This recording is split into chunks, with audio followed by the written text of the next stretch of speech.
morning students. Hope so you all are doing very well. Today we will discuss first point of class 11 a photograph written by Shirley Tilson. Yes, let's discuss a little bit about the poetess Shirley Tilson. She was born in 24 May 1924 in England. She was a famous poet and yes, before discussing, she was a daughter of Marjorie Brown and Douglas Horsfall Dixon. Her father was also a poet and her father motivated her a lot. So this is the description about the poet. Yes. So we will discuss the point a photograph. इसमें जो characters हैं इसकी माँ के बारे में बताया गया है कि यस वो जो फोटोग्राफ को देखती है तो किस तरह से उसकी माँ से रिलेटेड जो मेमोरीज हैं पोइट को आता है। तो हम इसकी माँ कौन है यहाँ पे मार्जोरी ब्राउन, ये उसकी मदर का नेम है मार्जोरी ब्राउन। एक उसके अंकल का भी डिस्क्रिप्शन आएगा तो जो उसका अंकल हो जाएगा मिस्टर डिक्सन, क्योंकि डिक्सन उनका सरनेम है। डगलस होर्सफॉल डिक्सन उसका फादर था और उसका जो अंकल है मिस्टर डिक्सन, अंकल का नेम मेंशन नहीं है। और उसकी दो कजन्स है डोली एंड पैटी, उसका डिस्क्रिप्शन भी पोएम में आएगा। चलो तो let's start reading the poem. The cardboard shows me how it was when the two girl cousins went paddling, each one holding one of my mother's hands, and see the big girl, some 12 years or so. All three stood straight to smile through their hairs at the uncle with the camera, a sweet face. My mother's, that was before I was born, and the sea, which appears to have changed last, watched their terribly transient fit. Some 30 years later. Okay, let me explain it. The cardboard, जो cardboard word वो क्या होगा, जो भी hard stick, जो पहले जो photo वगैरह लेंगे फोटो फ्रेम, जैसे फ्रेम ना होके एक हार्ड कवर होता तो उसके ऊपर फोटो पेस्ट कर देते थे, उसके लिए यहाँ पे जो कार्डबोर्ड किसको डिनोट करेगा, उस फोटोग्राफ को डिनोट करेगा। मतलब हार्ड स्टिक कवर जो गत्ते का जो बना हुआ होता है, और यहाँ पे किसको डिनोट करेगा, उस फोटोग्राफ को डिनोट करेगा। अब यहाँ पे द कार्डबोर्ड शोज मी, जो कार्डबोर्ड जो फोटोग्राफ है जो मुझे दिखाता है। अब देखिए यहाँ पे जो कार्डबोर्ड है यहाँ पे क्या है, एल्यूजन का यूज होगा। जब पोइट किसी चीज को डायरेक्ट करके पॉइंट करके हम बताते हैं तो वहाँ पे कौन सा फिगर ऑफ स्पीच होता है, वहाँ पे होता है एल्यूजन। यहाँ पे कौन सा फिगर ऑफ स्पीच है, एल्यूजन। एल्यूजन कहाँ पे यूज करते हैं, जब किसी चीज को इंडिकेट करके हम बताते हैं वहाँ पे, तो यहाँ पे फिगर ऑफ स्पीच हो जाएगा allusion. The cardboard shows me how it was, जो कार्डबोर्ड है जो मुझे दिखाता है कि हाउ इट वाज, ये कैसा था। When the two girls, जब दो गर्ल कजन्स, जब दो गर्ल्स कजन थी, went paddling। अब पैडलिंग का मीनिंग यहाँ पे क्या होगा, paddling way of walking in the water, पानी में जो चलने का, जैसे कि पैडलिंग जब हम रोड पे चलेंगे उसका डिफरेंट भी होता है, लेकिन पैडलिंग होता है पानी ज्यादा होने की वजह से उसमें जो छप छप की आवाज आएगी, हम पैरों को स्टोर करके चलेंगे तो उसके लिए हम पैडलिंग वर्ड यूज कर रखा है कि पानी में वो स्टोर करेगी, छप छप करके चल रही है। तो यहाँ पे पैडलिंग का मीनिंग हो जाएगा वे of walking in the water, पानी में जो चलने का जो तरीका होता है उसके लिए पैडलिंग वर्ड यूज किया गया है।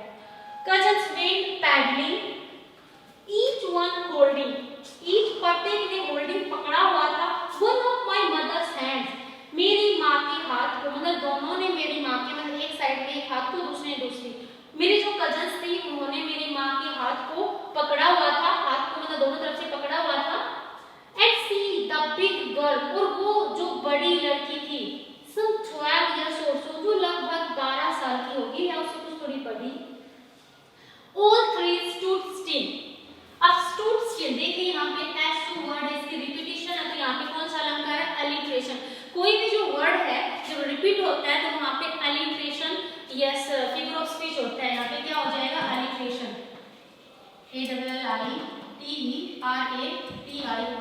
alliteration, alliteration अलंकार है यहाँ पे। stood still, to smile through their hairs। अब जो तीनों की जो तीनों बिल्कुल stood मतलब खड़ी थी, still मतलब बिल्कुल खामोश शांत, तीनों की तीनों बिल्कुल खामोश खड़ी थी। to smile through their hair, अपने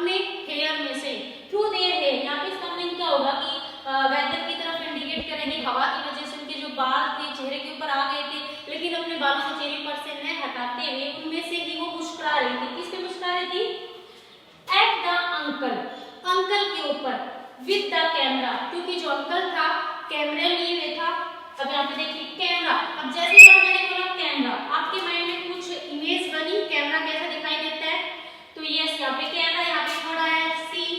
अब जो कोई भी वर्ड है उस वर्ड को सुनते ही अगर आपके माइंड में कोई इमेज बनती है उस पर्टिकुलर चीज की, तो वहाँ पे कौन सा फिगर ऑफ स्पीच होता है? वहाँ पे इमेजरी होता है। मतलब जैसे कैमरा लिया तो कैमरे के माइंड में आपकी पिक्चर आ गई, सी का नाम लिया तो समुद्र की पिक्चर आपके माइंड में बन जाएगी। तो इस तरह के जो वर्ड्स होते हैं उनको देखने से या सुनने से उसकी पिक्चर माइंड में बनती है, तो वहाँ पे कौन सा स्पीच होता है? फिगर ऑफ स्पीच होता है imagery. So many figure of speech are used in this point, you will take care and listen carefully. S का रिपीटेशन था, यहाँ पे साउंड का रिपीटेशन था, यहाँ पे एलिट्रेशन था, स्टार्टिंग में एल्यूजन था क्योंकि इंडिकेट करके बताया गया था। यहाँ पे यस कैमरा और जो सी है यहाँ पे क्या हो जाएगा? इमेजरी हो जाएगा, फिगर ऑफ स्पीच इमेजरी। तो हम कहा थे at the uncle with the camera. अब जो तीनों जो हैं वो बिल्कुल खामोश खड़ी हैं और अपने बालों में से ही मुस्कुरा रही हैं अंकल की तरफ जो कि कैमरा लिए खड़े हैं। ए स्वीट फेस, अब देखिए ए स्वीट फेस, बहुत ही प्यारा सा फेस। माई मदर्स, मेरी माँ का जो फेस है बहुत ही प्यारा है, बहुत ही स्वीट है। That was before I was born, वो कब का है? वो उस समय का है जब मेरा जन्म नहीं हुआ था, कि मैंने जन्म नहीं लिया था, मतलब बहुत पहले का है। एंड द सी, और जो समुंदर है, which appears to have changed less, और जो समुंदर है ऐसा फील होता है कि वो बहुत ही कम चेंज हुआ है, कम परिवर्तित हुआ है। यहाँ पे सी किस बात को डिनोट करता है? नेचर को डिनोट करता है कि जो सी है, जो नेचर है वो चेंज नहीं होती, परमानेंट होती है। To have change less vast there terribly transient fit, यहाँ पे भी figure of speech I will explain. Vast there terribly transient fit, some yes vast धो देते हैं, देयर उनकी टेरिबली ट्रांजिएंट, टेरिबल होता है बहुत ही ज्यादा यस खत्म होने वाले, ट्रांजिएंट मतलब नश्वर जो है, फिट उनके पैरों को धोता है। अब देखिए यहाँ पे फिट, जो फीट है मतलब उनकी पूरी बॉडी को यस पूरे उनको डिनोट कर रहा है, पूरे ह्यूमन आकृति को शो कर रहा है। यहाँ पे कौन सा फिगर ऑफ स्पीच है? सिनेक्टो फिगर ऑफ स्पीच होगा यहाँ पे, SYNECDOCH, मतलब फुल सिंगल और सिंगल फुल को जो डिनोट करता है, यहाँ पे सिनेक्टो फिगर ऑफ स्पीच है। अब टेरिबली ट्रांजिएंट, यहाँ पे क्या हो जाएगा? टेरिबली ट्रांजिएंट, मतलब जो मोर्टल है उसके लिए क्या यूज किया गया? जैसे फिट है वो तो टेरिबली ट्रांजिएंट नहीं है, भयानक नहीं होते, तो इस तरह से मतलब दूसरी तरह से हम जब इंडिकेट करते हैं तो वहाँ पे कौन सा फिगर ऑफ स्पीच होता है? Transport epithet. यहाँ पे क्या है? Transport epithet. You just listen one thing. I will make another video for figure of speech. Figure of speech को डिटेल्स एक्सप्लेन करने के लिए another video मैं बनाऊंगी। अभी सिर्फ आप देख लीजिए कि figure of speech कौन सा है, मैं थोड़ा सा एक्सप्लेन कर रही हूँ, आप बस ध्यान रखिए। ट्रांसपोर्ट एपिथेट यहाँ पे, टेरिबली ट्रांजिएंट फिट यहाँ पे क्या है? Transport epithet. ट्रांसपोर्ट एपिथेट क्या होता है? जैसे कि weary way, थका हुआ रास्ता, अब कोई रास्ता थोड़ी थका हुआ है, the passengers were going there, the weary way, थका हुआ रास्ता, रास्ता कभी नहीं थकता। तो मतलब इस तरह के जो हम वर्ड यूज करते हैं डिफरेंट उनका कॉन्टेक्स्ट होता है, तो वहाँ पे होता है ट्रांसपोर्ट एपिथेट, मतलब कह कुछ और रहे इंडिकेट कुछ और करे, तो यहाँ पे क्या आ जाएगा? Transport epithet. Yes I will explain in Hindi, now I will explain in English. ये जो फर्स्ट पैराग्राफ इसमें क्या बताया गया? In this first stanza the poet is describing the cardboard, a photograph। इस फर्स्ट स्टैंजा में पोएट उस कार्डबोर्ड को डिस्क्राइब कर रही है। The poet described the cardboard which shows the photographs of poet's mother with her cousins, and they are yes standing on the street and smiling. Their uncle is holding the camera and they all stood still, वो बिल्कुल शांत खड़ी हैं। तो जो first जो stanza है इसमें पोएट ने ये बताया है कि एक जो पिक्चर है, जो फोटोग्राफ है, जो स्नैपशॉट है, उसको देख के जो नरेटर है पास्ट की मेमोरीज में जाता है कि किस तरह से उसकी जो मदर होती है उसकी एक सी हॉलिडे को कंप्लीटली डिस्क्राइब किया गया है कि कैसे वो ये सी हॉलिडे पे जाते हैं, वहाँ पे खड़े हैं, उसका अंकल उनकी पिक ले रहा है और जो वास्ट समुद्र है उनके टेरिबली बिल्कुल जो वास्ट फिट है उनको वॉश करता है। Hope so you will understand it. Next paragraph. In first stanza we have already discussed कि जो पोइट है उसकी जो मदर है उसी हॉलीडे के ऊपर गए हुए हैं और जो स्नैपशॉट है उस फोटो को देख के वो जो पोइट है वो याद कर रही है कि वो पैडलिंग कर रहे थे समुद्र में और यस जो दोनों उनकी कजन्स होती हैं उसकी पोइट की मदर का हाथ पकड़े हुए हैं और वो यस बिल्कुल शांत खड़े हैं और उसका जो अंकल है उसकी तरफ मुस्कुरा रहे हैं, बालों में से मुस्कुरा रहे हैं हवा की वजह से, यस बाल फेस पे आए हैं उनमें से मुस्कुरा रहे हैं और जो समुद्र है उनके टेरिबली ट्रांजिएंट पैरों को धो रहा है, मतलब समुद्र यहाँ पे नेचर को डिनोट कर रहा था तो हमने डिस्कस कर लिया था फर्स्ट स्टांजा में. Second stanza, yes one more thing, ये जो पोएम है ये फ्री वर्स में लिखी हुई है. फ्री वर्स कौन सा होता है कि जो लास्ट की जैसे राइमिंग स्कीम होती है यहाँ पे बैटरी डे हॉलीडे बोथ, यहाँ पे कोई भी राइमिंग स्कीम नहीं बनती. अगर कोई राइमिंग स्कीम नहीं होती, कोई मीटर वगैरह नहीं होता तो उसको फ्री वर्स पोएम बोलते हैं. मतलब फ्री वर्स है, यहाँ पे कोई भी राइमिंग स्कीम नहीं है और कोई भी मीटर नहीं है, इसलिए इसको फ्री वर्स पोएम बोलते हैं. तो ये फ्री वर्स में लिखी गई पोएम है. देखिए आगे, some 20-30 years later, इसके लगभग कुछ 20 या 30 साल बाद में, आफ्टर मतलब आफ्टर 20 और 30 years later, she would laugh, वो हंसती होगी at the snapshot. कि सी यहाँ पे कौन है? पोइट्स मदर, पोइट की जो मदर है, कहते हैं कि वो हंसती होगी at the snapshot, इस स्नैपशॉट के ऊपर. क्या कहते हुए? ये कहते हुए उसकी मदर हंसती थी. सी बैटी एंड डोली, सी वुड से, वो कहेगी देखो बैटी एंड डोली, एंड लुक हाउ, और देखो how they dressed us for the beach, कि देखो हमने बीच पर जाने के लिए कैसे ओल्ड फैशन मतलब कैसे कपड़े पहने हुए हैं. The C holiday was her past, mother के लिए जो सी हॉलीडे था वो पास्ट था. माइन इज हर लाफ्टर, और मेरे लिए माँ की जो हंसी थी. फिर से देखिए, सब उसके after 20 or 30 years later the mother will say कि see Betty and Dolly how we were dressed, कि हमने कैसे कपड़े पहने हुए थे उस सी हॉलीडे के ऊपर, और वो हंसती है. अब पोइट यहाँ पे क्या कह रही है कि वो माँ थी, उसके लिए वो जो समुद्र की जो हॉलीडे थी वो पास्ट था, मतलब वो उसकी बचपन की बात थी, और मेरे लिए अब उसकी हंसी, मतलब उसकी माँ जब उस स्नैपशॉट को देखकर हंसती थी तो वो मतलब इसका ये किस बात की तरफ इंडिकेट है कि उसकी माँ अब नहीं रही, मतलब उसकी माँ नहीं है. तो मेरे लिए माँ की वो हंसी पास्ट हो चुकी है और उस समय माँ के लिए वो जो सी हॉलीडे था वो पास्ट था. Dressed us for the beach, the C holiday was her past, mine is her laughter, माँ के लिए जो हॉलीडे थी वो पास्ट की बात थी और मेरे लिए माँ की जो हंसी थी वो पास्ट. बोथ वेरी मतलब दोनों ही वेरी, यहाँ पे डिसअपॉइंट होगा, डिसअपॉइंटेड बहुत ही निराश थे, हम बहुत ही दुखी थे, दोनों ही निराश थे, दोनों ही डिसअपॉइंट थे. With the labored ease of loss, now she has been dead nearly as many years as that girl lived, and this circumstance there is nothing to say at all. It's silence. Yes, let it again discuss. With the labored ease of loss, यहाँ पे ease of loss, अब आप ही बताइए कोई भी loss होता है क्या हम उसको इजीली एक्सेप्ट करते हैं? कोई भी लॉस हो गया तो लॉस होना आसान बात तो नहीं होती, तो यहाँ पे ईज अलग है और लॉस अलग है. इस तरह से जो कंट्राडिक्टरी मतलब विपरीत जो थिंग्स एक साथ आए तो वहाँ पे कौन सा फिगर ऑफ स्पीच होता है? ऑक्सीमोरन होता है. यहाँ पे ईज में क्या हो जाएगा? ऑक्सीमोरन हो जाएगा. कौन सा फिगर ऑफ स्पीच यहाँ पे? ऑक्सीमोरन. जैसे कि बिटर लाफ्टर, स्वीट सोरो, तो मतलब अपोजिट बात होगी, कॉन्ट्राडिक्शन है, तो यहाँ पे ईज ऑफ लॉस यहाँ पे क्या हो जाएगा? Oxymoron figure of speech. How she has been dead nearly, now she has been dead nearly as many years as that girl lived, कहते हैं कि अब उसको मरे हुए भी उतने ही साल हो गए हैं जितने की वो लड़की मतलब लिव किया था उसने, मतलब जिंदा रही थी, जीवित रही थी.